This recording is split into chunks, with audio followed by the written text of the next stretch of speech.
in a world where pop culture reigns supreme. With too many podcasts and unsolicited opinions, two friends brave the storm to give you just that. Room 303 presents Revenge of the Pod.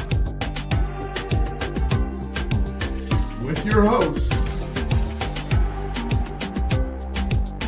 the Mexican meat connoisseur Jason Escudero, the Puerto Rican nerd aficionado Luigi Orozco.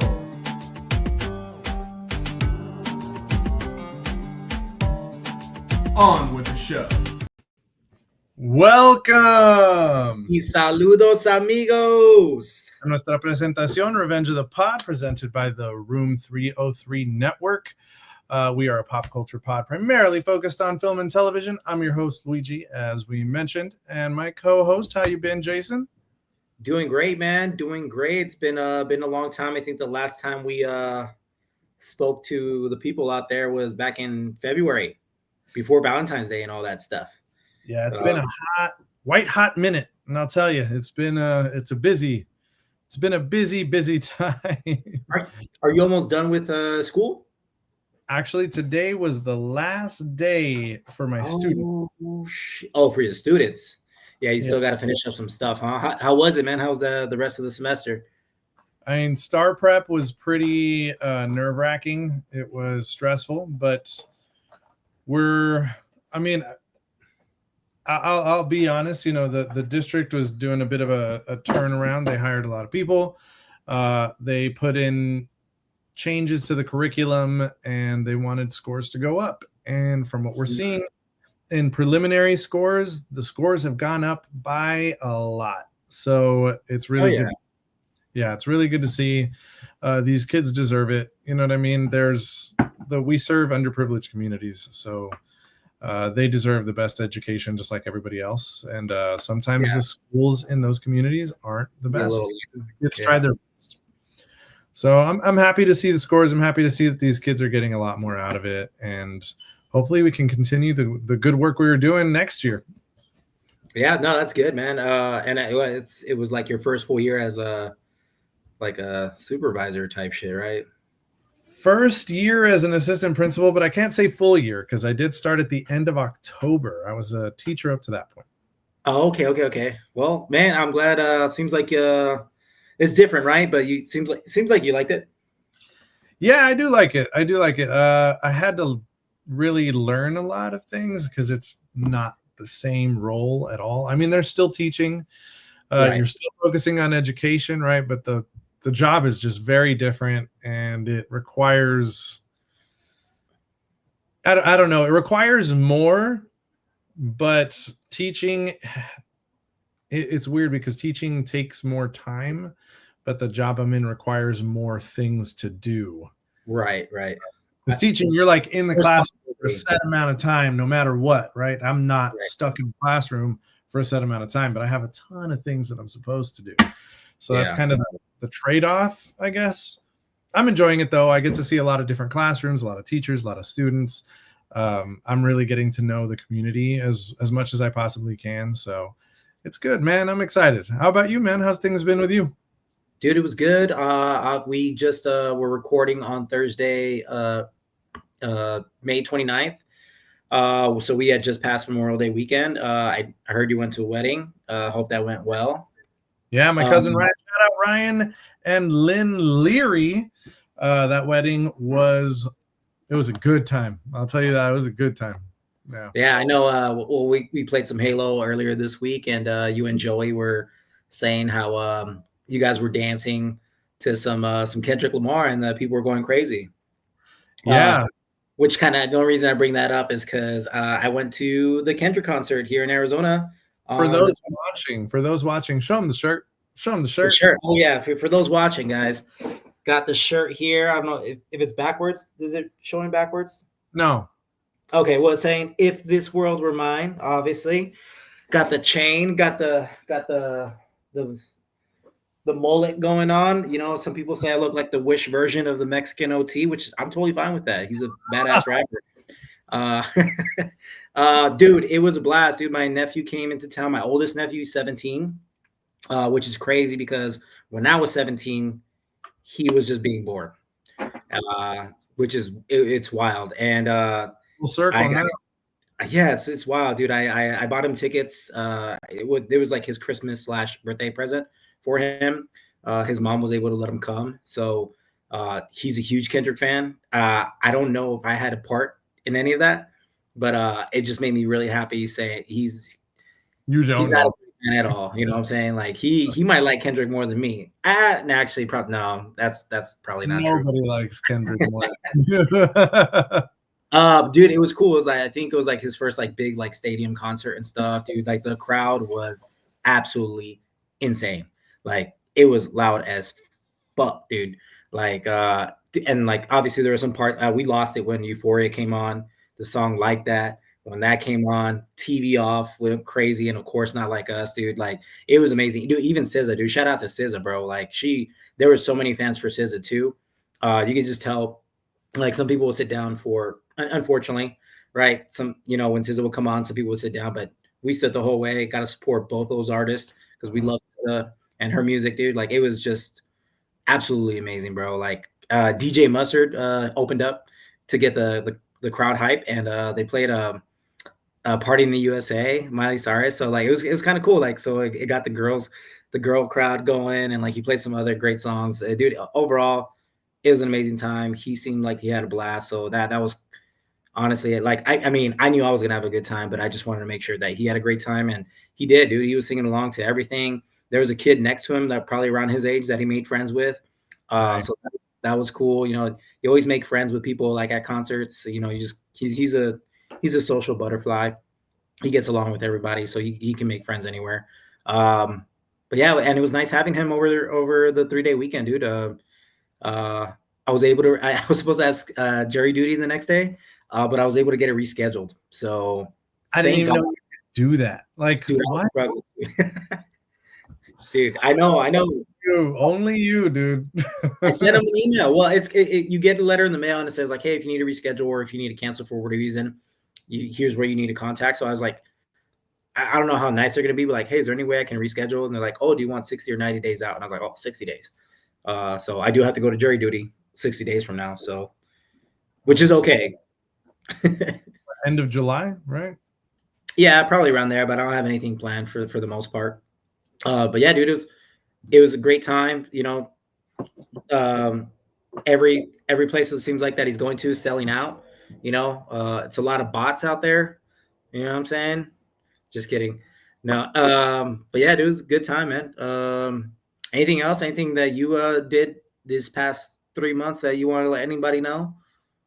I mean, that's a large time frame, but gosh, a lot of it was state testing preparation. Honestly, we didn't go out that much. I mean, we saw some movies. We went and tried some restaurants, right? We've been doing some watch parties for Last of Us, which we'll get into in a little bit.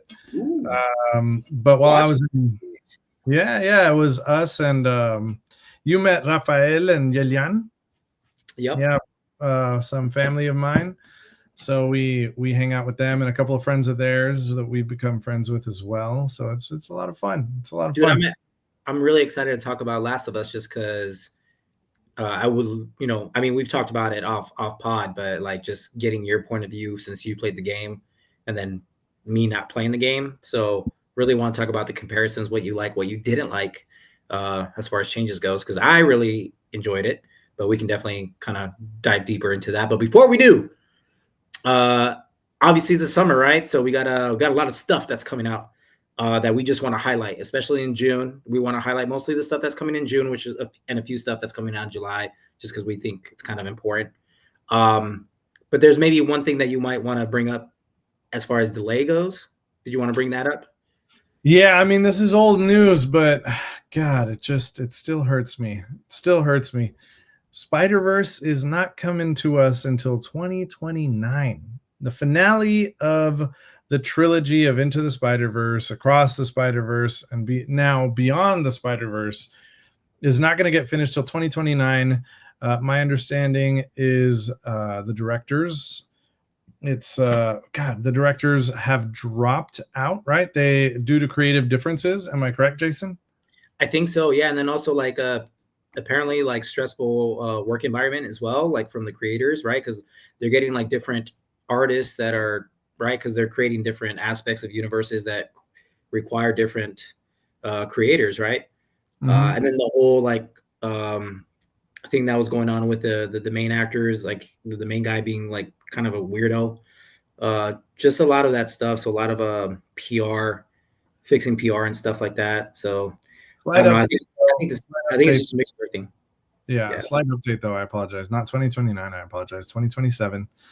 It was supposed to be Yeah. this year, and then it was supposed to be next year, and now it's 2027. It was at one point 2029 though, but looking at it, if you do a quick Google search, it says June 4th, 2027. So I think they are trying to speed up the process, which means they're probably putting some terrible working conditions on these people.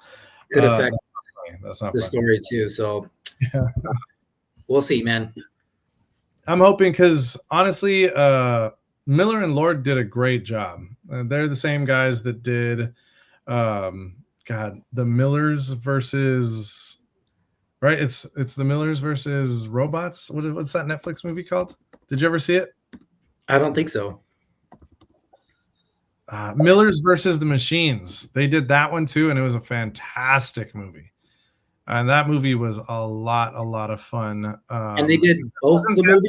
Sony Pictures, and they did do the a similar type of animation style. So maybe it wasn't Miller and Lord, but yeah, they did do a similar animation style, and that was pretty cool. Gotcha. And they did both the movies, right? The first and the second one. Yes, my understanding is they did. Let me double check, but I'm pretty sure they did both of the movies. For sure, we're looking at.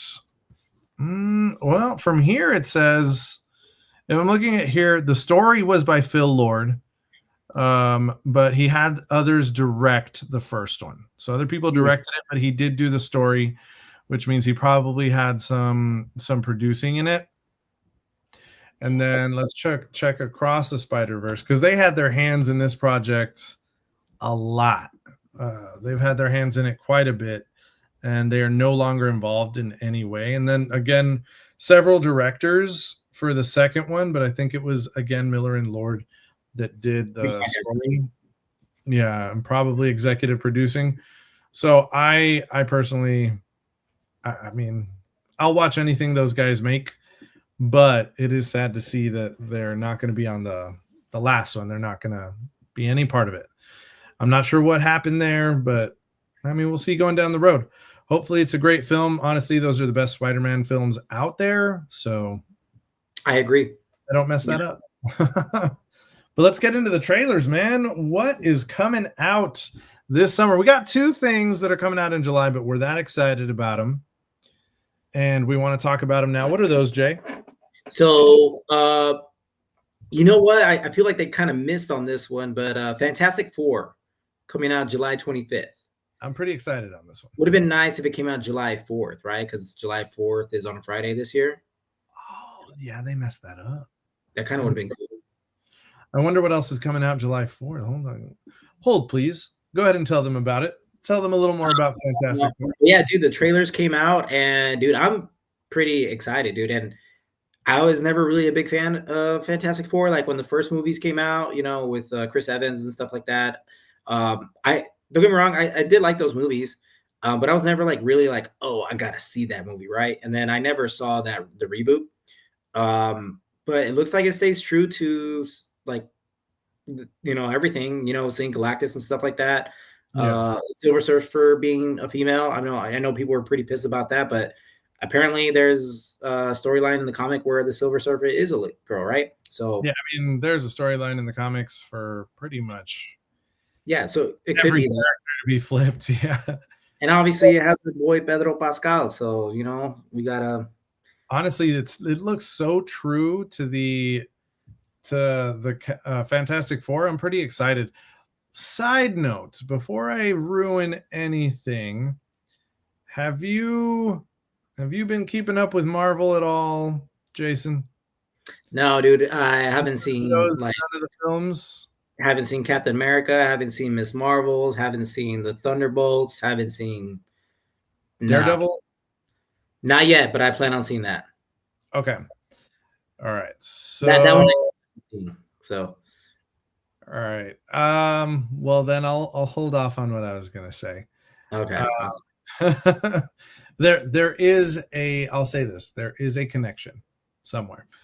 Okay. Somewhere around all of those films, there's a connection. There's a very clear connection, and it's actually setting up Secret Wars really, really well.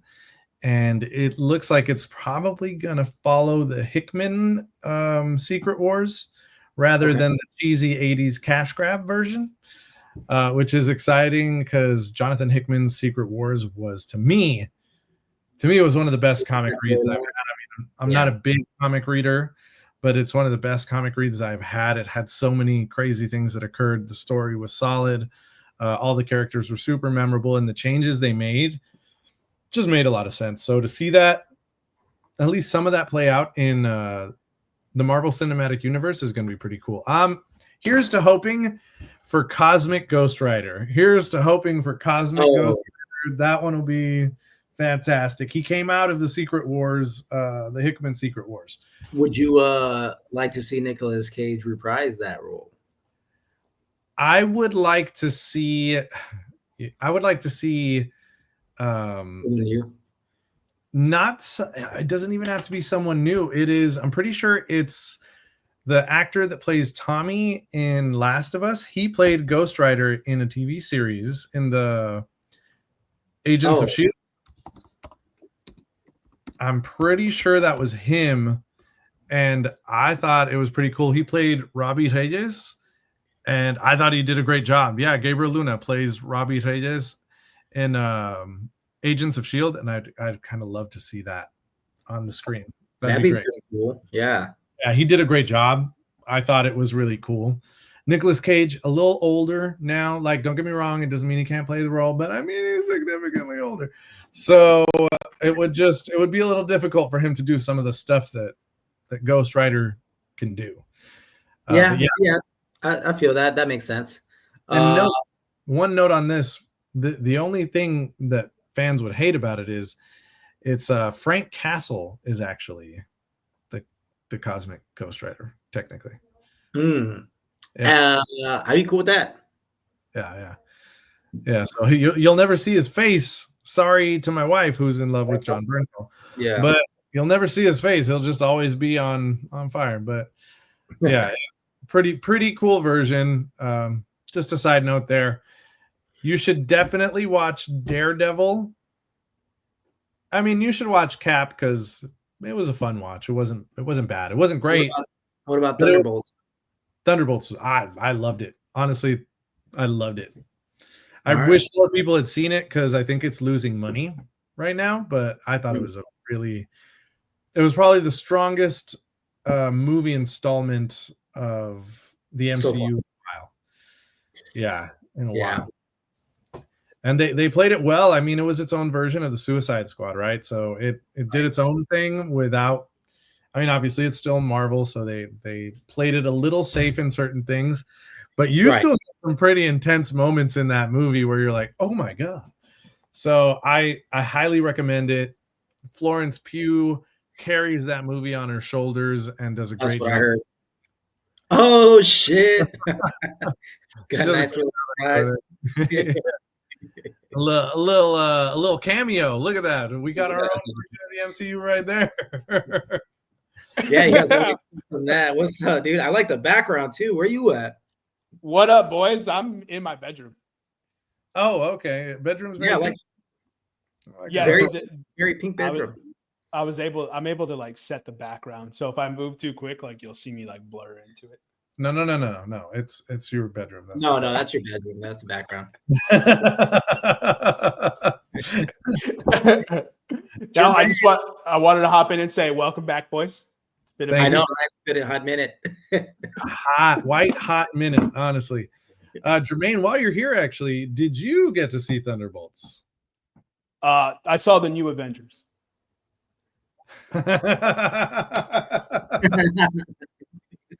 Oh man, I loved that. I loved So that. so we went to the movies to watch Mission Impossible, and I was like walking by the posters, and you know how I had Thunderbolts with the asterisks. Yeah. They put the new poster up, and it says the new Avengers now. Oh really? I've seen that. The Yeah. supposed new Avengers. I mean, they're setting. Sorry, Jay. I mean, if you that's don't fine. want to hear, Totally it fine. looks, Totally I mean, they're clearly setting up a bit of a showdown between Cap's crew, whoever Cap decides to have on his crew, and the Thunderbolts in some way or another. Hopefully, it's just more of a Civil War type of showdown where it all ends and they're like, we're still friends. But yeah, they're definitely setting some stuff up in that movie. I was telling Jason that it currently still needs to make 100 mil to break even, so it's probably not going to get a sequel. But I thought it was a really good movie. Yeah, it was awesome. It was awesome. Yeah. The problem is the complaints that I had from the original 10 years of MCU are the complaints that people have now, and they're just being, dicks about it now, right? Because now it's not cool to like the MCU. Oh yeah, now you know what I mean. So now it's like, oh, the MCU, it sucks now. I'm just like, dude, the stuff you complained about was in all the original first 10 years. They didn't have villains that last. They weren't very good. It was a slapstick comedy formula since the first Avengers with Joss Whedon. Like everything you're complaining about has been around since the first MCU movie. It's just like you're just being contrarian to be contrarian now. Yeah, that's accurate. And I think the one thing that I do like is the last two movies did not get rid of the villain. They didn't kill him off, and they were good villains. That's one thing I will say about Cap. It dragged. I'm not gonna lie, it dragged. But the one with the new one, the new one, the New World Order. Yeah, I didn't think it dragged. I thought it was awesome. I think it had a pace. Maybe it didn't drag, but it had a pacing issue. Like the movie felt long, and it wasn't that long. And that's where I'm like, okay, so there's some sort of pacing issue there. I really enjoyed the leader. I thought what they did with him was great. But Thunderbolts, I mean, they knocked it out of the park. They really did. Sentry and Void were done perfectly. I thought it was really awesome. The costume, not great, but it is a comic accurate. So no, I thought the costume was tight. Like it was too much for me. It was so Superman.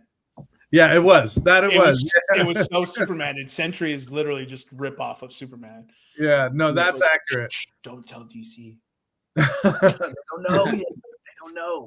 Just like the Thunderbolts aren't a ripoff of Suicide Squad. They don't know yet.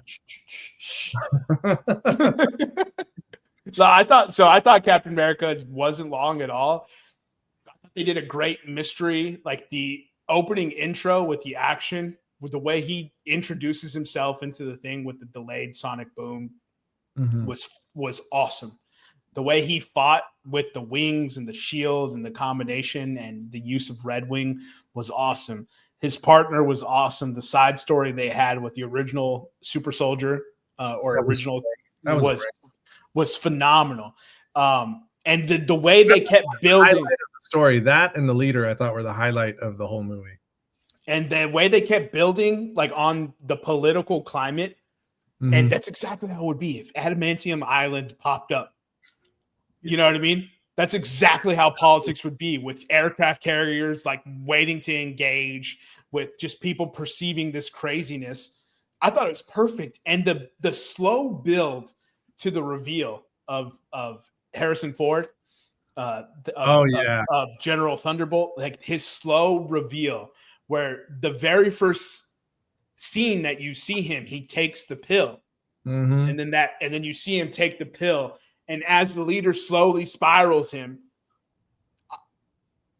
look, man, I didn't see the pacing issue because it's one of the few movies that's under 2 hours this year. And that's why I was like, it wasn't that long, but I felt it. I felt that maybe it's because I was with a kid who wasn't in the movie. Could be that. Yeah. He wasn't feeling it, but I thought they did a good job with it. Especially with like the battle at the end, And how they had like set up the cherry blossoms the whole time. On every this one, I hate to agree with you guys, but on every single commercial they had already given away that he was going to turn into it, which bothers me because I was like, that could have been a great reveal for most audiences, like those of us who know Thaddeus Ross, like, you know. But I felt like that would have been a really good reveal, like for anyone who didn't know, and that would have been like, oh my god, what the heck, you know. I thought that was a bit of a miss, but you're right, I do like the super soldier story. And the leader, my god, what's his name, the actor, the guy from the Oklahoma guy, Tim Blake Nelson, he did a phenomenal job. Like, honestly, he did a phenomenal job in that film. I couldn't keep my eyes off him, and he looked rough, but I still couldn't keep my eyes off him. No, they did a really good job with that. The thing that I was probably the least like, I just thought Harrison Ford's head of security looked weird. Yeah, every time she showed up on camera, I was always like, I don't know, there's just something. Every time I just like, there's something just a little off for me, like my preference. I was just like, but she was cool, like the character was cool, but she just looked weird. Kind of like It was a little off. She was so tiny and her head was so big. That was, like, she is so small. Like, I know Scarlett Johansson is small, but she could play it off because she's not skinny. This chick she's thin. She's very thin, right? So I'm like, man, it's hard to believe that you could put that much force into a kick. Like, it's hard to believe. So those are some of the. She was messing people up too. Yeah, she was. If I had to recommend one though, Jay, Thunderbolts. I mean, I'm gonna watch it eventually. Yeah, that one has some emotional heft. Like, there was even a point in the movie where I was like, don't tear up, you're a grown man, don't tear up. So it was good. That movie hits a little different, particularly with Sentry's character. If you know a little bit about him, you'll know why. So I thought it was fantastic. So they nailed the team dynamic between everyone. So yeah, they did. And I think that's what puts it over the top on Captain America. And what I'll say is, I don't know much about the Thunderbolts, but that crew was really fun to watch. I mean, somebody dies immediately, but that crew was fun to watch. That was Marvel being like, yeah, we fucked up. Sorry, guys. Like, damn, all right, yeah. I mean, that's kind of how Suicide Squad started too, right? So, oh yeah, with all the deaths, yeah, they went for it on that one. I was also telling Jason Jermaine that, you know, I'm not going to say which project, but out of Daredevil, Cap, Thunderbolts, all the recent Marvel stuff there is, because we were just talking about Fantastic Four, and in one of these projects there is a clear connection to Hickman's version of Secret Wars. And I'm pretty They've been doing that for a minute. They've been doing that for a minute. Yeah, no, that one was just like in your face though, where it's like, yep, we're doing it. We're doing it exactly how you think we're doing it. So I was like, okay. So that's one thing. Like, I had known where this Fantastic Four film was going. Basically since I saw, like, at Comic-Con, when I saw like the first like reveal of anything before anyone had seen anything of it. I was like, oh shit, they're gonna do that. You know, they're gonna do that specifically. And the way Thunderbolts ends, then that's the one Luigi's talking about. So you definitely need to see that, Bird. But the way Thunderbolts ends is like, you want to ruin it for me. So I was trying not to. No, I'm not saying. I'm just telling you the movie. Yeah, I didn't realize what specifically Luigi was talking about. You didn't give away anything, technically. You still haven't given away anything. Fantastic Four is going to be crazy. And you know, I was telling Jay that they're probably not going to, but Gabriel Luna played Robbie Reyes in Marvel Agents of S.H.I.E.L.D. at one point. And I thought his rendition was really good because he asked me, like, would you want Nick Cage back? I'm like, he's a little old. I don't have an issue with Nick Cage, but he's a little bit old for the role. And I would really like to see Gabriel Luna. But if we're doing Cosmic Ghost Rider, one, it's going to be Frank Castle, and two, are they even going to do Cosmic Ghost Rider? Really, I would love to see it. I would love to see it, but I will say if John Bernthal is up for it, they'll do Cosmic Ghost Rider. Oh, I think he'd be up for it. Because John Bernthal is a gigantic movie star, and everybody loves John. John Bernthal's the new Tom Hardy. Right? When Tom Hardy was on that run and everyone loved Tom Hardy, it's now John Bernthal because Tom Hardy is not making as many movies. Right? And so that's kind of where they are. So if they just imagine they were casting Tom Hardy as Cosmic Ghost Rider. That's basically what we're doing because John Bernthal the dude just keeps getting better. Yeah, he really does. Like, Yeah, man, really is. even his version of Punisher in Daredevil was better than the Netflix versions, and that was already a high bar. Like, bro, the first interaction between Frank and Matt in Daredevil is chilling writing. Like, I'm getting goosebumps right now just thinking about it. It was so well written and well acted, and I just can't say enough about that specific scene the first time they meet each other, because that is men yelling at each other about their trauma with so much subtext. And one dude is just like, fuck you, bro.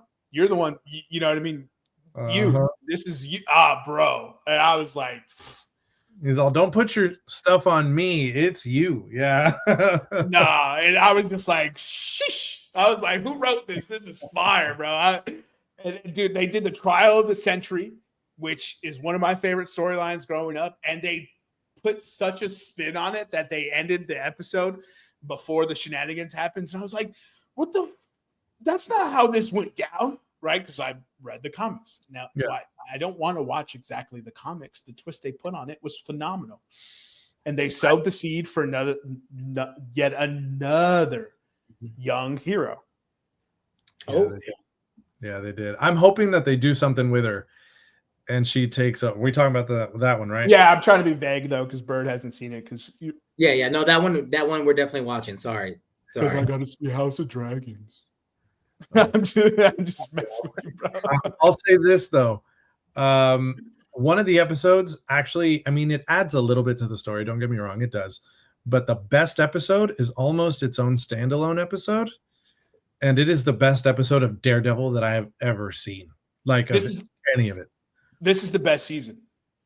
Yeah. This was the people who worked on the original Netflix series were so polished for this series. Like, you could just tell they knew this character.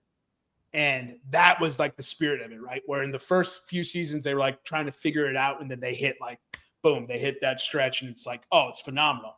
Right, but they slow played it. This one, they already knew the character, they knew where they were going, and they told such a phenomenal story. And I mean, the way it ends, I ain't gonna say much more, but I'm ready for it though. Honestly, it's good. Shout out Red Hook. I think next recording I'll be ready to talk about it. So yeah, and next recording I'll be ready to talk Andor, because that was my favorite Star Wars thing. So don't get me wrong. I know, spoiler alert, he dies, but I don't know how.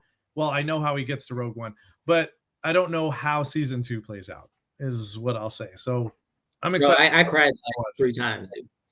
No kidding. It's like that, huh? Yeah. Spoilers. I heard Cassian Andor becomes Darth Vader.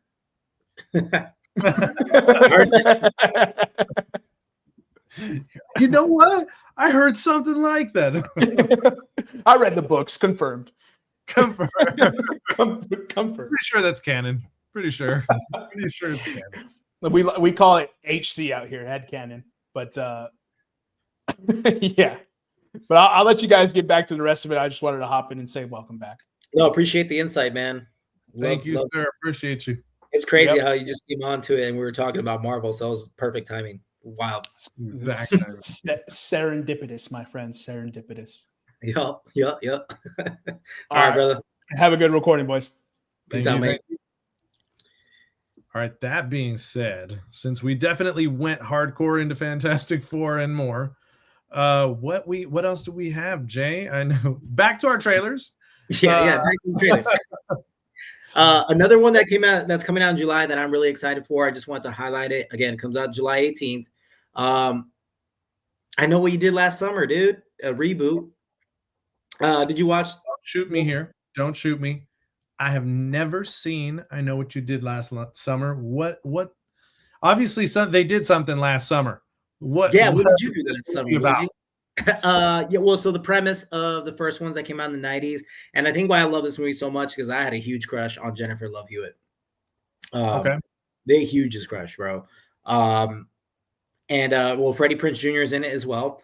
But the first movie is just these high school teenagers. They're partying, they're drinking, and they're like driving. They're drunk, clearly, and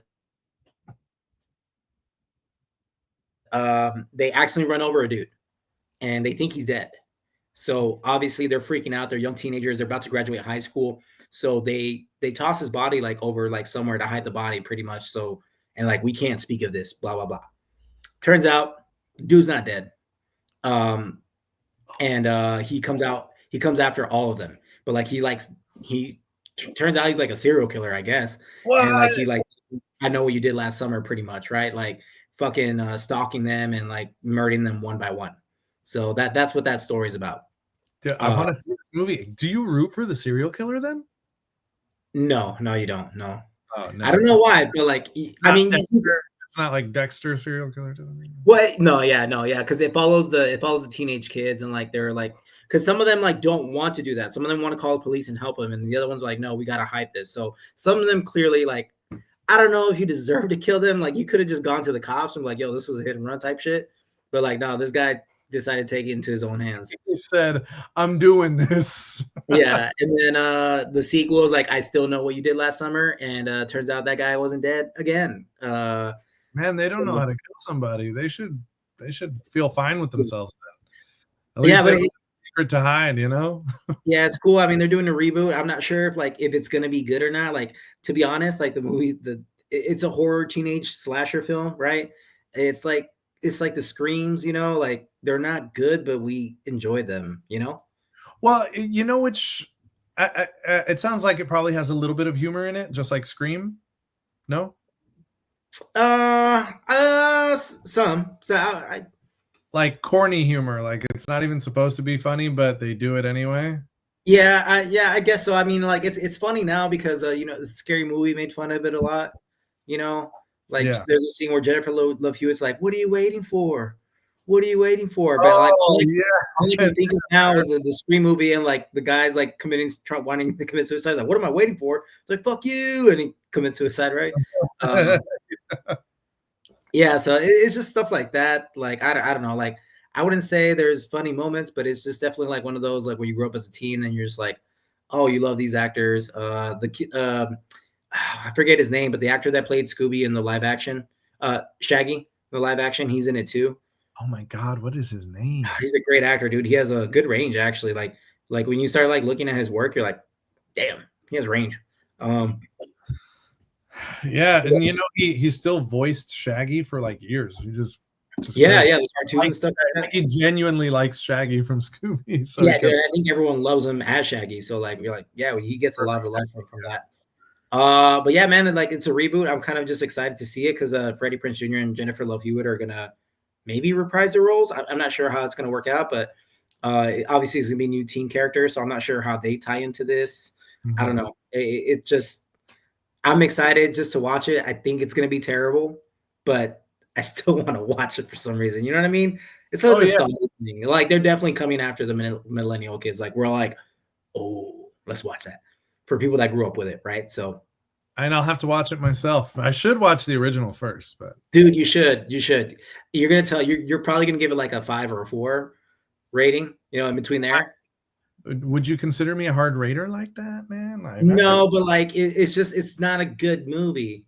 Oh, but it's a good movie. You know what I mean? I don't know how to explain it. Like I don't know if you would like it now is what I'm saying. Like if you would have watched it back in the day, you would have been like, yo, I love that movie. But like if you watch it now, it's good type of thing. Yeah, exactly. Yeah. Okay. It was enjoyable. Like, so I recommend just maybe watching it. Like Tita, I don't know if you watched it, but watch it because you guys like horror films, right? yeah, dude, watch it, bro. It's gonna be a good time. And if it's not a good time, you can make fun of it the whole time. So, you know what I mean? Like either way, it's gonna be a good time. That's what I did when I watched Scream, and I mean that movie is kind of made to be made fun of, though. Exactly. Yeah, they play into the stereotypes and shit like that. And Yeah. I think they're making fun of like, well, they came around the same time. I think this one came out after, but like, it's just playing into the stereotype slasher films, you know? Yeah. All right, July 18th for that one, right? Yes, sir. Now, you want to do like just a quick hit of all the June movies that are coming out? Yeah, let's hit the June movies. Ballerina, the spin-off featuring of John Wick, featuring Ana de Armas, is coming out June 6th. The Phoenician, Wes Anderson film starring Guillermo del Toro, also coming out June 6th. June 13th, what do we got, Jay? How to Train Your Dragon. How to Dude, Train Your I'm low-key kind of pissed, dude. I'm not pissed, but like I went to go see Lilo and Stitch live action. Yeah. And dude, there was like the final trailer to How to Train Your Dragon live action. Yeah. It pretty much just showed you the whole movie. I was like, do I even need to watch this? I mean, you've seen it before, right? Yeah, exactly. Like everyone's seen the movie, but like what the fuck? But like I think it's just getting everyone excited. Like, yeah, hey, we're staying true to this. You know, it looks. You know what I've noticed about final trailers when they don't think the movie's going to be good or the movie's going to get enough people to go, they do that. They ruin it. Yeah, they're like, hey. They'll be like, listen, you're going to like it. I promise. This is what happens. Bring your kids. Yeah. I mean, I'm going. So yeah, I'm going. Got the Loves How to Train Your Dragon. And honestly, I saw those cartoon movies as an adult, and I still thought they were fantastic. The storytelling is fantastic in those films. Yeah, well, I think the first one came out when we were like 18, 19. I can't remember. I was working in the movie theater. That's all I know because we got free tickets. I watched it with Jermaine and I think Thomas. And I think Thomas fell asleep, but Jermaine and I were like, oh my God, that was like one of the best fucking movies. And we were like 19. So it was good. It was good. Yeah, I watched it with Katya, my daughter, and I was like, this is really good. I think why we love it so much is because like the dragons are like dogs pretty much, and dog movies, man, you just love dogs, bro. Well, it's also a great coming of age story of a kid who doesn't have the confidence, feels like he doesn't fit in. He has a lot of expectations from his father, and he actually finds a way to change an entire community's way of life by like showing them a way to coexist with these creatures they thought they could never coexist with. It's a really solid story. Not to get deep in this movie, right? But like it was really solid. Yeah, and also like the best part about it too is Gerard Butler's playing the dad, and he voiced the character. Like, fuck yeah, they're doing it right. And doing it well. Doing it right and doing it well. Universal Studios, right? They came out with a DreamWorks, the How to Train Your Dragon Park. Was it Universal? Universal, yeah. So the whole park is How to Train Your Dragon?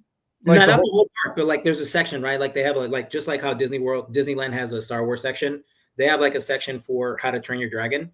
But the only reason I bring this up is because they've been really popular on social media because of the people that they hired to play these characters. Dude, the guy that plays Hiccup, or at least one of them, sounds just like Hiccup in the show, and he does the mannerisms just like Hiccup. It's fucking amazing, dude. Like, I hope that kid, like, you know how people get obsessed with social media stars, like on social media, and they get stalked and stuff. So I hope they protect this kid because like this kid is doing an amazing job as Hiccup. Like it's crazy how good he plays it. It's so good that the actor that plays Hiccup in the live action came to see him and the like promoting the show and stuff and promoting the land, and also the kids that play Rough and Tough, the twins, also do a phenomenal job, dude. Like it's just great. Like I want to go to Universal Studios just so I can go like meet these characters because dude, like they are really into it, and that's just what you want to see from Disneyland characters that work for the studios and stuff like that. Like it's crazy like how like they depict those characters very well, dude. Are you looking it up right now or what? I can send you videos later. I'm looking at the 4 parks right now. So they're gonna have Celestial Park, or I think it's more than 4 then. They have Celestial Park, which I think is gonna be, I guess, equivalent to Magic Kingdom. It doesn't really explain that one. The Super Nintendo World, which I didn't know about. Already came out, yeah. How to Train Your Dragon, the Isle of Berk, wizarding world of Harry Potter. And then the one I was excited about is Dark Universe. I know it's kind of lame, but it's all the old horror like Frankenstein, Dracula, Wolfman, the Mummy, the Invisible Man. Oh, that's pretty cool. Yeah, they're gonna have a section that looks like that. I'm like, oh, I'm definitely gonna go to that section of the park. I loved those. I loved those characters growing up. So yeah, how October. Say what? Dude, speaking of horror, Yes. continuing on to our trailers. 28 Years Later is coming out June 20th. Dude, that movie, I can't wait, bro. Fantastic. Now, I will say this. I've not seen 28 Weeks Later yet, but I have seen 28 Days Later. So, and 28 Days Later is one of the best horror movies I've ever seen. It is fantastic. So apparently 28 Years Later is not canon to 28 Weeks Later because it kind of goes off to a different storyline. So 28 Years Later is only going to be tied to 28 Years Later. So you don't have to watch the second one. So I heard it was good though. I don't know. I'm probably. Oh yeah, no, it was good. Yeah, it was good, but you don't have to watch it. Like it doesn't really have to do anything with 20 Weeks Later. Did Danny Boyle do all three of the movies, or did he just do the first one? I can't remember, but I just know like it just really because there wasn't like a lot of good reviews from 28 Weeks Later. Or I mean, some people enjoyed it, but like it wasn't as good as the first one. I mean, I could be. I did hear that it wasn't as good as the first one, but I mean, I heard it was still pretty good. Oh yeah. No, it's still a good zombie movie. That's for sure. So right now on Rotten Tomatoes, it's 72%, 6.9 on IMDb. Director was different, Juan Carlos Fresnadillo. So that might be why I think Danny Boyle probably made that choice. He's like, listen, I didn't make that one. I'm not going to connect it. Sometimes directors do that kind of thing. Yeah. I don't. If it was a good movie, then why are you going to do that? It doesn't. Yeah. Another movie that comes out on June 20th is a Disney film, Disney Pixar, called Elio, about an alien. We talked about it. That shit looks hilarious, bro. Honestly, the extended trailers have convinced me. I'm like, okay. That one scene is like here, or like I was like, oh yeah, we're just going through the lava tunnels. Like, and the kid's like, I'm not lava proof, and the lava starts coming. He's like, oh here, hop in my mouth. He's like, well, yeah, honestly, again, another good coming of age. You could tell it's going to be like, oh, I also don't feel, very much like How to Train Your Dragon, but space version. So that's going to be a lot of fun to see. I shouldn't have doubted Pixar. That's a Pixar film, right? I think so. Yeah. I shouldn't have doubted Pixar like that, especially when they came out recently with Win or Lose with the same type of animation style. Win or Lose was so good. Honestly, that show also, like, it gets you in the feels. Yeah, listeners, if you haven't watched Win or Lose on Disney Plus, watch it. Every episode, like, I love the way they did it. You follow every different storyline. My favorite one was the mom.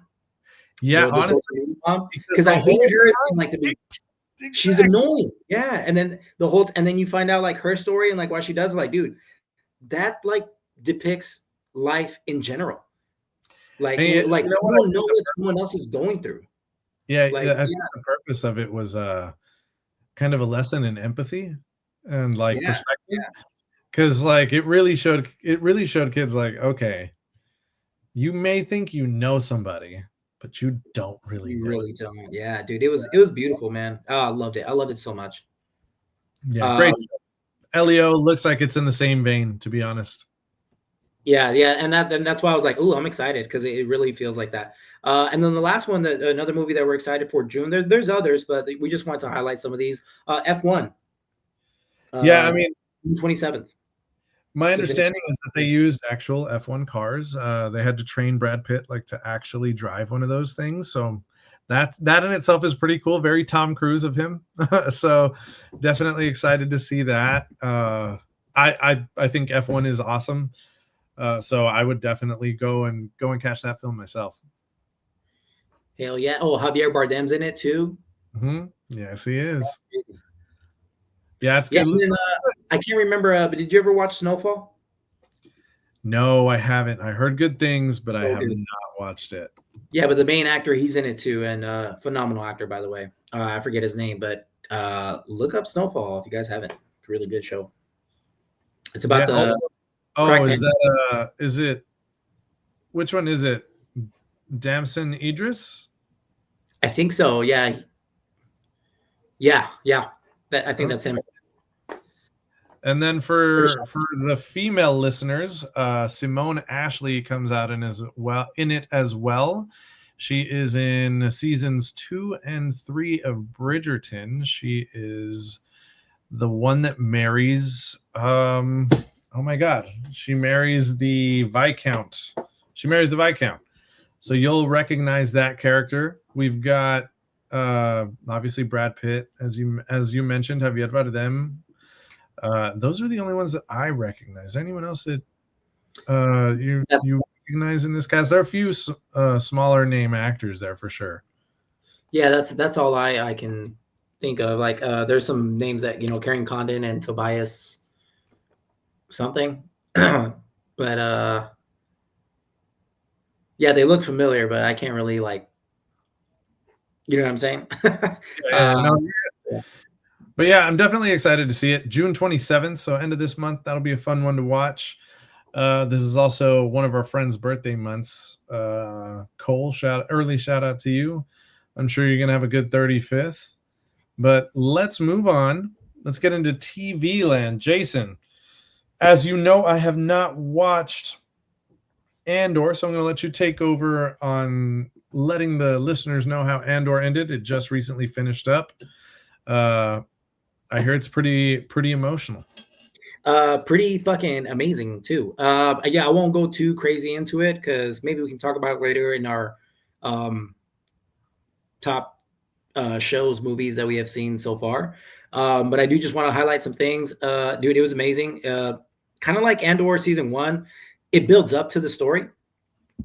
So the first 7 episodes, I can see where maybe people were like, think like, all right, where's this going? But like, they're like phenomenal acting, phenomenal writing, and holy fuck, does it pay off from literally episode 8 all the way to the end.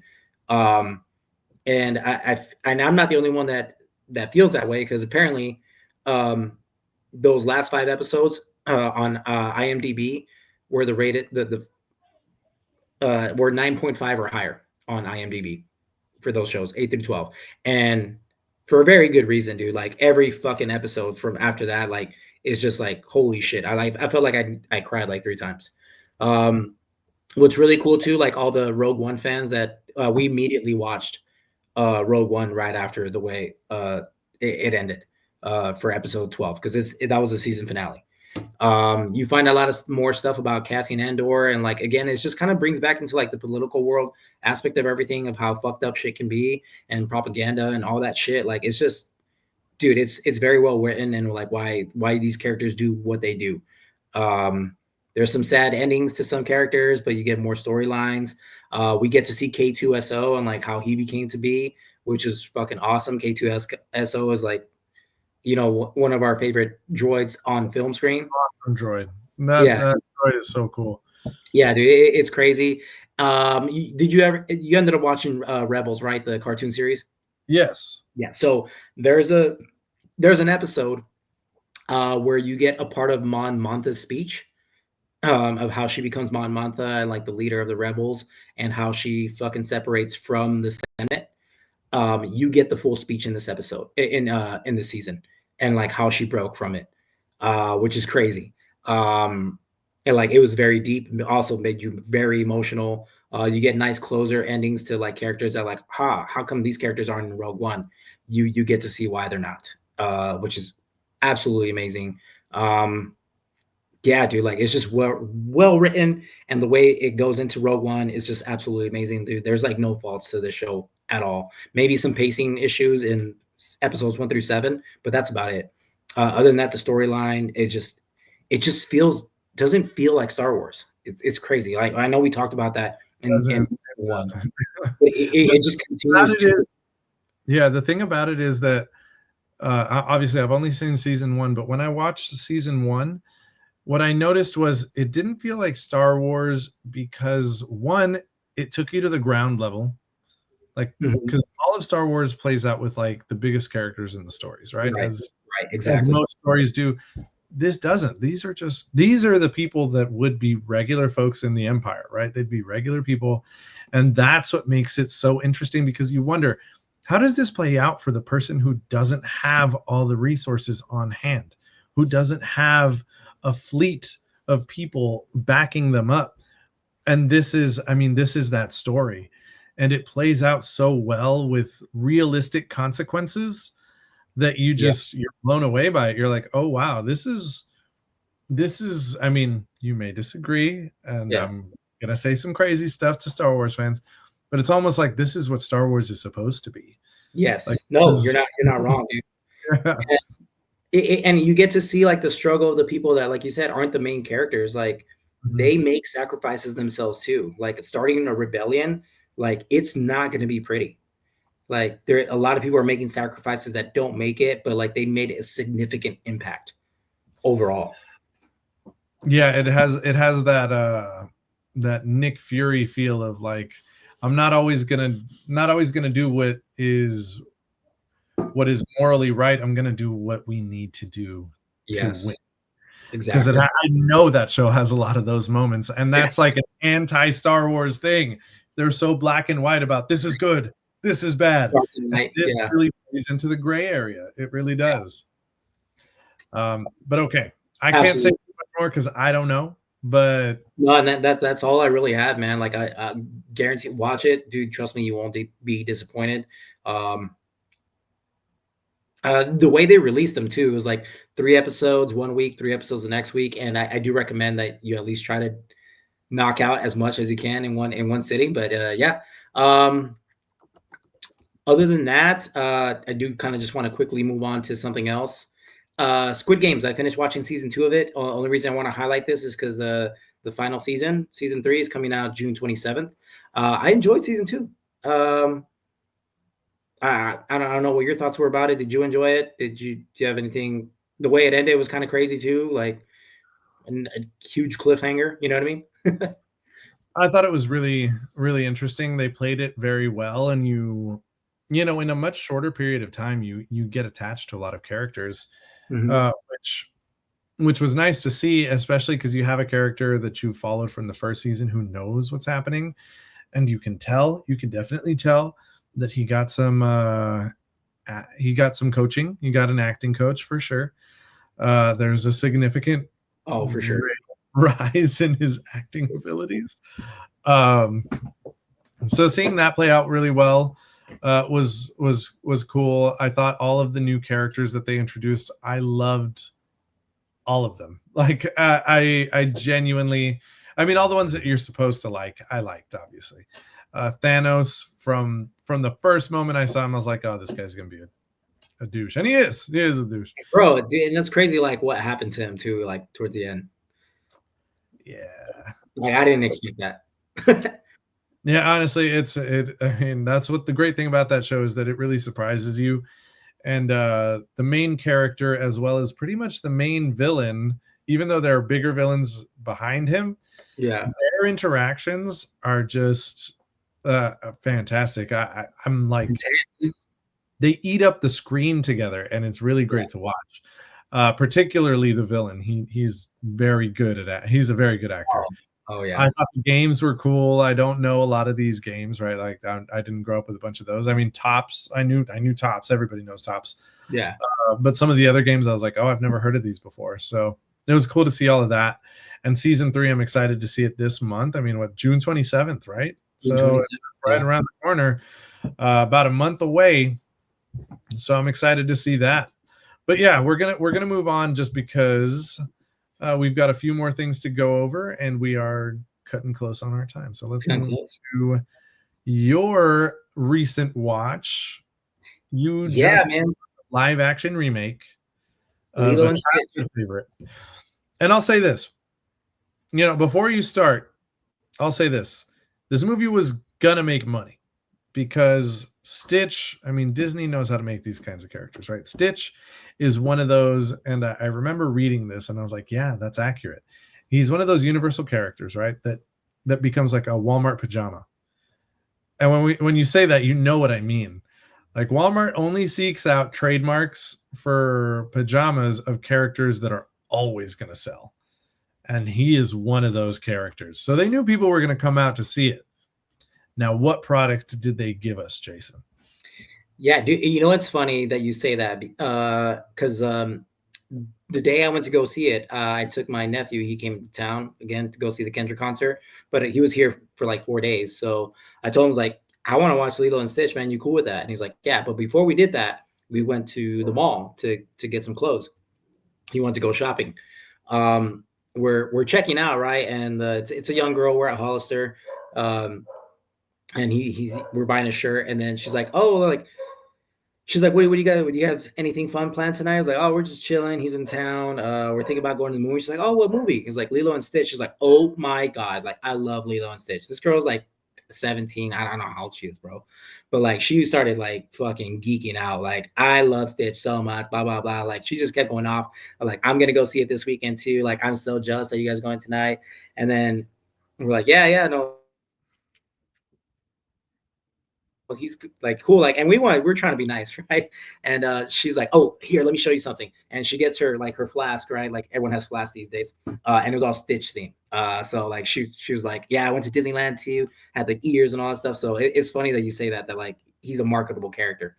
And I thought they did a good marketing job to go see him, right? But with that being said, I really enjoyed it, loved it. Even the fact that they changed a few things. As we were talking off pod, they didn't have Gantu, the main villain, right? Because the director said that it wouldn't really work well bringing him live action because he's a big ass fucking whale shark, pretty much. So they made the villain, the mad scientist, the main villain, which I think kind of pissed me off just because if you grew up watching Lilo and Stitch, I'm guessing if you were a fan of it, you probably watched the show on the Disney Channel, and he's actually part of the show, and he's actually a bad guy turned good.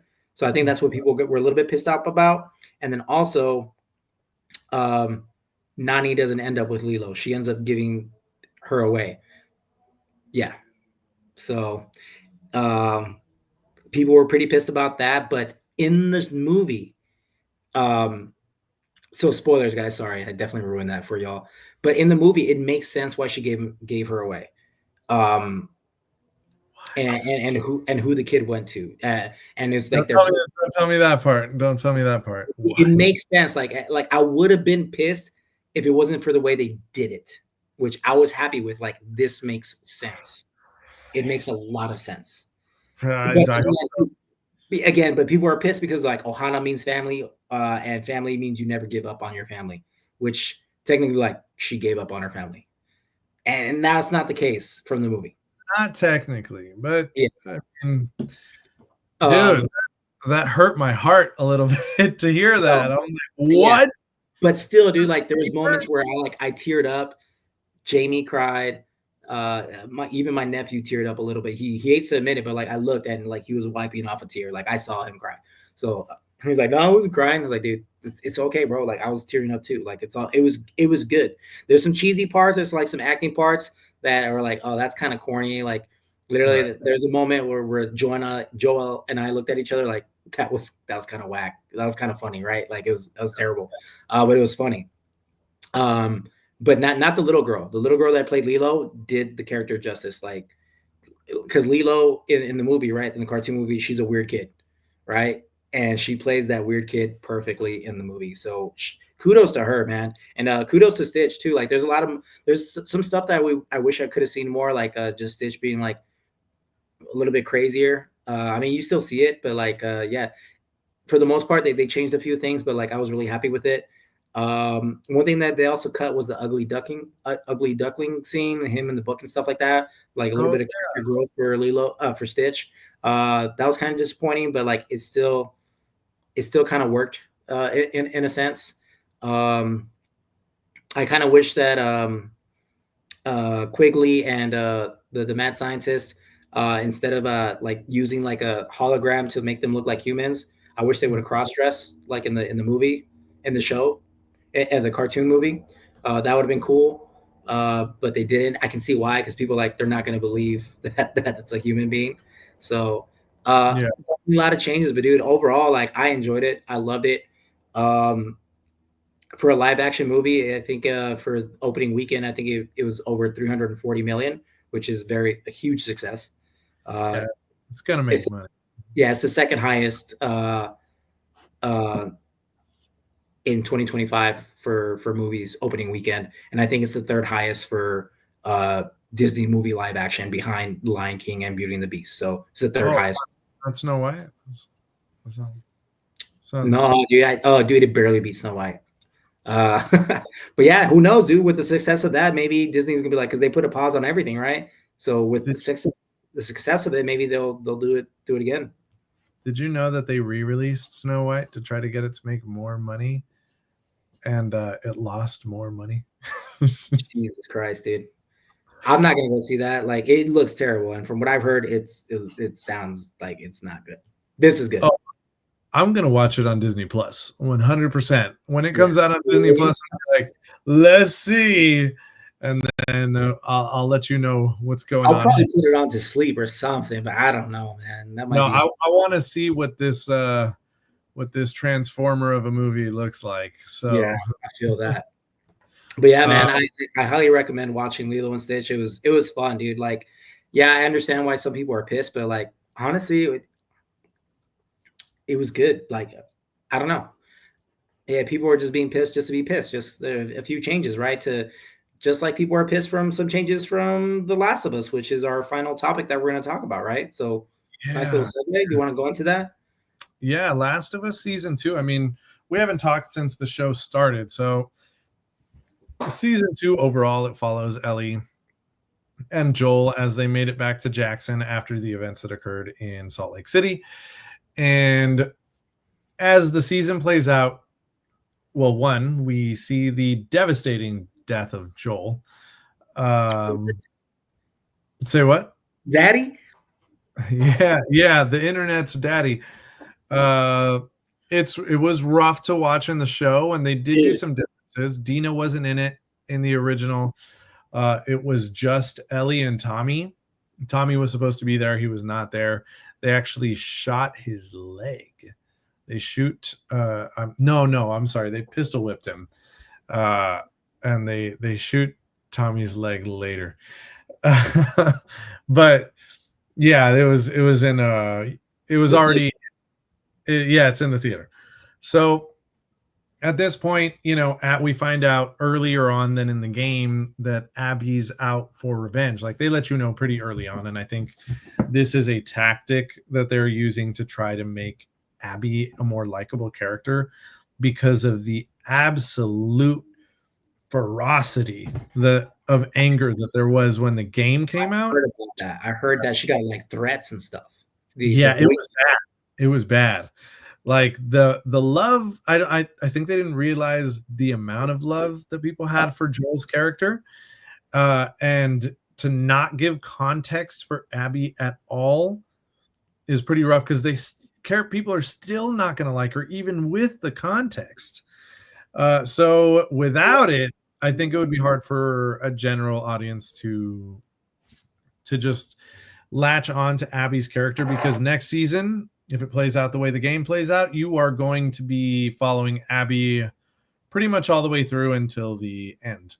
Well, I will say this. I kind of would have liked that, like not knowing why she decided to kill Joel like that. I think it would have been. It's a great twist. Honestly, it's a great twist. And I think that the showrunners kind of took that away from us.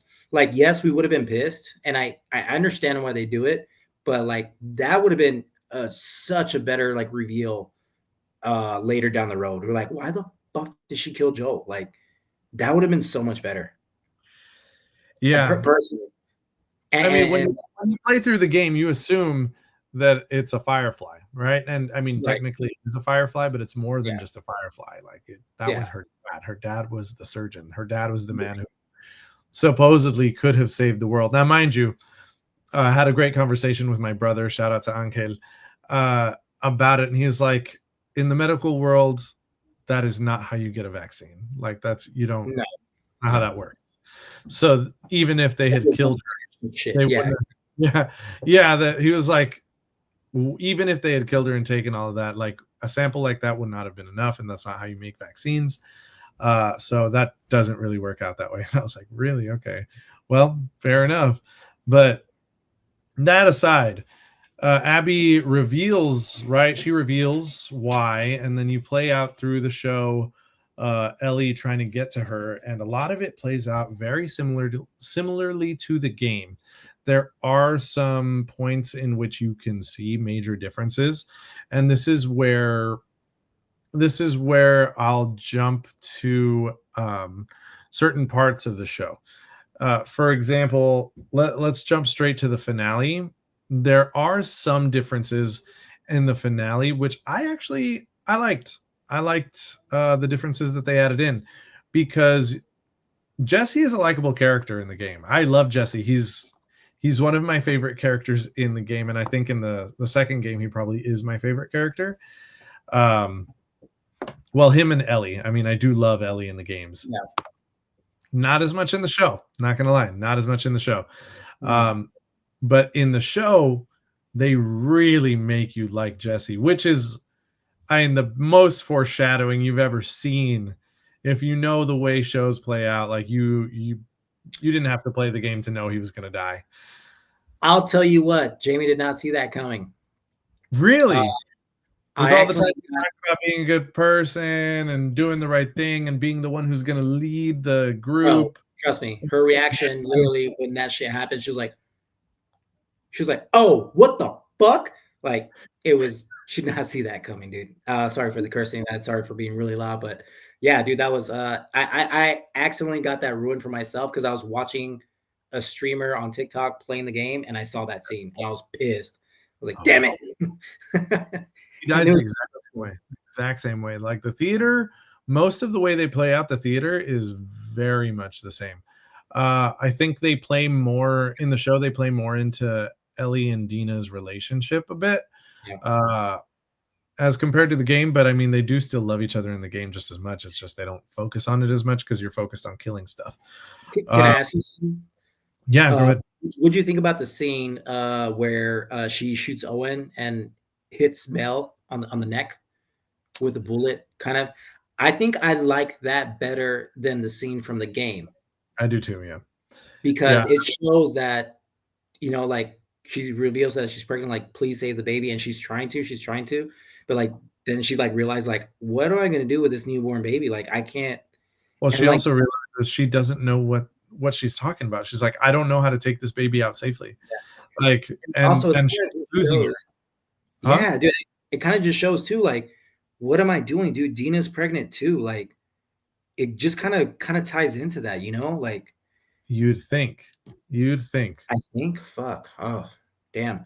Honestly, that's one thing that it's the same in the game too. I just think that in the show they had to outright say it, whereas in the game you see it play out.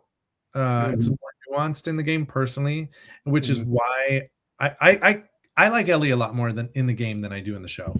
I hear that too. Honestly, from cutscenes that I've seen from the game, I think I probably agree. But that's not to say that Bella Ramsey's not doing an amazing job. No, she's doing a great job. I think a lot of it has to do with, I mean, mind you, she's doing a great job with what she's doing with the character, but some of her choices with the character and some of the writing choices and directing choices with the character are where I do have a problem, because they don't show the quiet anger of, they don't show the quiet anger of Ellie as much in the show as they do in the game. Yeah. And Bella Ramsey is more straightforward about the way they play the character, right? They show and you may disagree, but they only show a certain set of emotions. They don't show that like quiet progression. And that is what I'm missing from the game, because Ellie is very endearing in both the first and second game. Like, she is the heart of the first game. You love Joel, but Ellie truly is the heart. Like, you love both of those characters so much because of what you go through with them. And I don't get that when I watch the show for Ellie's character. That's fair. Yeah, I still love Joel. I still love Jesse. I still love Dina. In fact, I think they made Dina even better than in the game, and Dina's very likable in the game. That's what I've heard, dude. That's what I've heard, and I think because I think in the game, Dina is like a character just to like kind of help you throughout like stuff, right? Like it's just there to help you. And she's a little, I mean, she's still ride or die, but she's not as ride or die as in the show. And I think one of the most important moments in the show that I really appreciated seeing was how her opinion of the whole situation that they have put themselves in changes when Ellie tells her that Joel killed everyone in the Hospital of Fireflies and why he did it. When you see her face change, like you can see it in her face. Shout out to Isabella Merced, because dang, she did a great job on that, because you could see her face change where she's trying to hold it together because she loves Ellie, but she's also like, what did you get us into knowing all of this? You could tell that she was like, start, and you know I'm pregnant now, and you still kept going. Like you could see it in her face, and that's why she says, we need to. And I just thought that was so well done. I thought that was so much more well done than in the game, that it just carries a weight to it where you're like, oh my God, yeah, what was she doing? How could she like sacrifice all this? Which again, very true to the game. Ellie will sacrifice all kinds of things. Now there's another big thing that happened too, right? We get the flashback of Joel and Ellie having that conversation of literally her asking him, I fucking know what you did. Don't fucking lie to me. I heard that scene and that whole doesn't come out until the very end of the game. Is that true? Or close to it. When she finds out about the Fireflies, that's not the end of the game, but it is it's while you're playing through the game. The part that comes out at the very end, and this one I kind of wish they had. Again, no, this one I don't get it. I don't know why they put it there. I think it still would have been great at the end.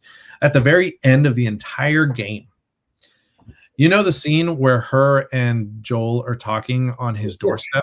That's what I'm talking about. Yeah, that's the one I'm talking about. Where she's like, I don't think I could ever forgive you, but I want to try. I want to try. Yeah. That's what you see at the end, and that's what makes the whole story hurt so much more, because you go through all of this. You go through the whole story like, did they even get that kind of closure? But then you see that they got the closure, it still hurts because they were willing to work it out. And you're like, man, she felt as though she was robbed. You know this from the get-go now, right? Yes. But I think that one, I personally would have liked it where it was in the game. I think so too, but I also still really loved it. So like it's just weird. Yeah.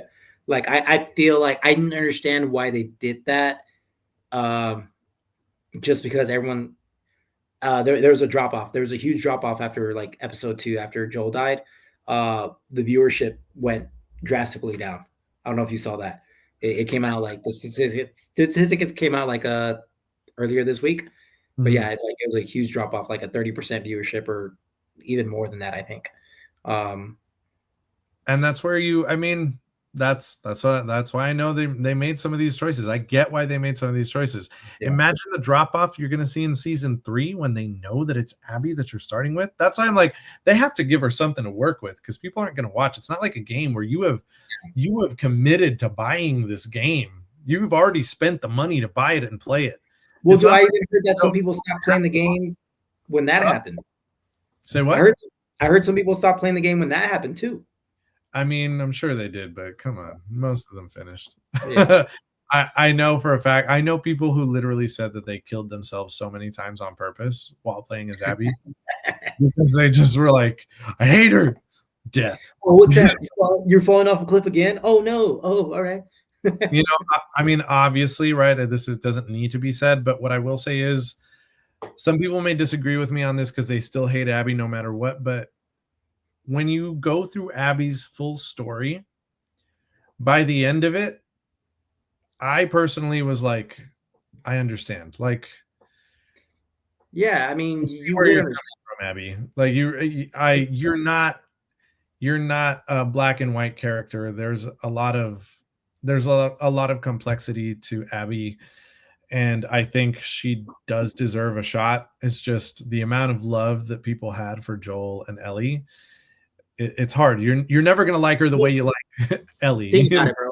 she didn't know who Joel was. She just knew that this dude was someone that killed her father, that she loved. I would have done the same thing, bro. I don't give a fuck. I don't care who likes Joel. Yeah, and to be fair, damn, I would beat his ass. most of the characters in that universe don't love Joel either, right? Like he's a hard character to deal with. I did appreciate that they gave more time to show Joel's emotional side, right? You get to see what he's thinking more often, whereas in the game he is going through therapy. Yeah, he doesn't do that in the game at all. There's none of that. He would rather just be stubborn and be like, no, I'm angry. It is what it is. Whereas like you think to yourself, people can't connect to a character like that much. Like that doesn't, it's not the same. We're not in that world. But that being said, I do appreciate that they added the spores in one of the episodes. That's a big part of the game, and that's how Nora dies. That's exact. So that was cool. The dialogue is much better in the game. I don't know if you've seen it, but the dialogue for that scene is much, much better in the game. This is one of those moments where I'm like, they really made Ellie's character a little bit flat, a little less complex. Again, with the quiet intensity, again, with the lack of being methodical. She has to spell out that she is becoming the worst parts of Joel, right? She's becoming worse than he is. She even says it. She's like, I had a conversation with him once where he said that he hoped that I did a little better than him and I'm doing worse. And when you play the game, you see that. She doesn't have to tell you that. And that's kind of important for the way the rest of the game plays out to me. That makes sense. It's kind of like the showrunners don't think we will get it, right? Like we're done. Yeah. We're a dumb audience, pretty much. I think so. And I think that that takes away from the story a bit. It does. So that's one of the things that I really have a problem with. Okay. But man, I am excited to see the next season. It's going to be phenomenal. Honestly, Abby's side of the story is wild. There you see some crazy things on her side of the story. So, okay. So again, I haven't played the game. When I was watching it with Jamie, the last episode, when they're in the theater and she's like, I let you live. And I, like the whole time, like I was like listening to her talk, the whole time that was bothering me. She had a fucking mark around her neck, dude. Like, I don't know. Was she being hung? What the fuck was happening with her earlier? You know what I'm saying? I was like, I asked James, like, did you see that? I was like, I didn't see that. I was like, she had a fucking mark in her neck, dude.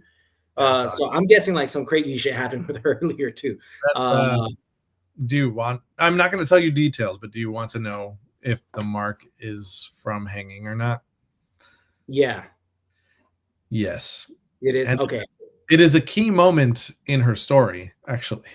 Oh, really? Okay. It's actually a turn in the story that takes her from one direction to a totally different direction. She doesn't know it yet, but that moment creates a whole new story for Abby that she did not see coming. Yeah. Interesting. Well, I'm excited, dude. So if we have to follow Caitlin Deaver's story, or Abby, sorry,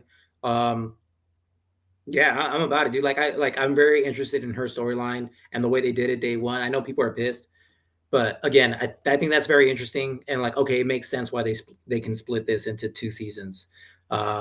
Makes a lot of sense. Honestly, you know what I realized? Probably split it into 3. Really? They could. Dude, you know what I realized? Caitlin Deaver, the one that plays Abby. I remember the whole time I was like, why does she look so familiar? Dude, she plays one of the main character. Well, one of the main characters in Booksmart. Remember that movie? Yeah. The lesbian character. Oh, no kidding. Okay. Yeah. Okay. Yeah. I was like, okay. I was like, yeah. And then there's another one where she plays a kid. I forgot what other. I think it was a show or movie, but I can't remember. But I was like, oh, dude, I know this actress. Dude, she's fire. Like, so yeah, I thought that was interesting. So, and we're gonna see a lot more of Gabriel Luna too. Speaking of my hope for Ghost Rider, yeah, I love the show. I love the game. I think I love the game more than I do the show right now. The story story-wise, yeah. And well, honestly, the gameplay, Jason, just play the game and you'll know what I mean. it is some of the best gameplay I've experienced. That, along with God of War, were probably some of the most just fun to play games. But yeah, it's a phenomenal story. The nuance to all of it is fantastic. I liked that they really took, this is totally different from the game too. You don't know anything about Eugene. Eugene's story was actually a point of contention for a lot of people. Like me and my wife actually had some disagreements about it as well. Because I personally thought, well, no, she agreed with me on that. I personally thought both Ellie and Joel were being selfish in that moment. Like neither one of them was doing the things they were doing to be a good person. Yeah, dude, I agree, man. Like, but at the same time, I think, dude, like you don't know what's gonna happen. Like, yes, he's saying he's fine right now, but like you're risking taking him, and he could turn all of a sudden on you. And that was my wife's argument, and I was like, or have you ever heard the phrase, an unjust law is no law at all? I understand that there are protocols, but if you take him and tie him up like most people would, and take him with you, you can just shoot him on the spot. It's not like it's something they couldn't have done and he wouldn't have agreed to. And if he didn't agree to it, then I would have been like, all right, well, then you're going to. I do agree with that, but at the same time, like, also, why didn't they get her on the radio? Why couldn't they just get her on the radio? Yeah. Also, why could but also do you really want the wife to would you really want your wife to see you turn in front of her? I mean, that's the thing. He wanted to try to say goodbye before then, right? Yeah. But would you even make it in time, dude? We don't know that. We don't know if he would. We don't know. So I think Joel gave him a peaceful death. Like, it's like if you really love someone, you can see them. And he gave him a great view, dude. And he's like, okay, I'm ready. Yeah, he came to peace with that. I was like, I get it. Yeah, I genuinely, I was like, well, Joel, he was best, dude, and I agree with Joel on that. Listen, he was definitely making a choice, and it's not like a choice that I hate from Joel. Yeah. I don't know if it was necessary in that moment. It was going to be necessary at some point. But Ellie's reaction and the way she outed him in front of Scarlett O'Hara's character, not the move. That was the most selfish thing I've seen. And not because she betrayed Joel, like, no offense to Joel, but like, he's a fucking liar. Excuse me. He's a liar. He lied. Like, let's be honest with ourselves. He lied, and he told her, he went out of his way to say that he wanted it that way, and whatever it may be. Well, that was the moment that she realized, oh, he freaking lied to me too, and that's why she's pissed, and that's why she lashed out. And that's just Ellie's character. She's just that person that just shows her emotions right away. But that's the thing. She outed him, and it wasn't for Scarlett O'Hara. It was for herself. And you don't and you don't even think about the fact that you just probably, I mean, it was a bad moment for her, her, and you just made it that much worse. Now you made her hate someone for it because you were mad. Like, it's wild to me. That was wild to me. I was like, wow, that's ridiculous. Joel was being who Joel is, right? Yeah. Also being selfish, also making himself out to be a hero for no apparent reason. I mean, let's be honest. And I thought that was extremely selfish on his part to make it sound as though he was just being so heroic. Where, I mean, the way it played out, it wasn't really all of that. It was a choice. It was a choice. That being said, still super excited for season 3. Do you have any more to add on? No, man. I enjoyed it. I kind of low-key want to just tell Jamie, is like, you want to just watch me play the rest of the Last of Us 2? So we don't have to wait 2 years, 3 years possibly, you know? Hopefully not 3. Maybe 2 1 year. You should really play the first one. Honestly, play the first. You just watch me play. It's the opening scene of the first one is better than the show. Okay. There's a few things that are just unbeatable, and the gameplay is fantastic. But that being said, I think we're gonna end it here. Unless you have anything else to say, Jay. We're glad to be back. Not gonna make you guys any promises because it is what it is. We have been extremely busy on both of our parts. I've been doing a lot of test prep, trying to get some stuff done around here around the house, take care of my kiddo. Jason has been taking care of his parents' house and his dog and been working extra late. So we haven't had a lot of downtime, but we're going to try to come back to you guys a little more often. And we're going to try to keep our episodes to about an hour. We promise. Yeah. We promise. Yeah. I mean, if Jermaine didn't hop in, I think we probably would have made it a little bit closer. But it was a good presence. Yeah. It was a great addition. We definitely like that insight. But that's it for me, guys. We appreciate you guys. We love you guys. We'll see you guys again for another episode of Revenge of the Pod. Peace out, guys. Peace.